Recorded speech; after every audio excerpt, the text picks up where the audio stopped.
Hey guys, welcome back to my channel. আমার eco আওয়াজটা শুনতে পাচ্ছ?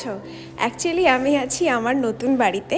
তো মাঝখানে অনেক দিন কোনো ভিডিও আসেনি, কারণ আমার শরীরটা ভীষণ খারাপ ছিল। আর এই ভিডিও যেটা দেখতে পাচ্ছ, এটাও অনেক দিন আগে শ্যুট করা ভিডিও। তো দিনটি ছিল আমাদের পিকনিকের আগের দিন, মানে পিকনিক যেদিন হয়েছিল তার আগের দিন।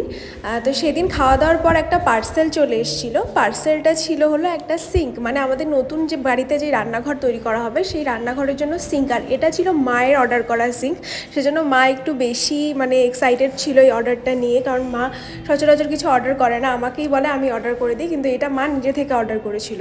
তারপর বিকেলবেলায় টিফিন করে ঠেকুয়া চা দিয়ে তারপর আমরা সবাই চলে গেছিলাম কোয়েলদি আর দোয়েলের বাড়ি, কারণ আমাদের পিকনিকের অ্যারেঞ্জমেন্ট মানে লিস্ট ফিস্ট এগুলো করার ছিল।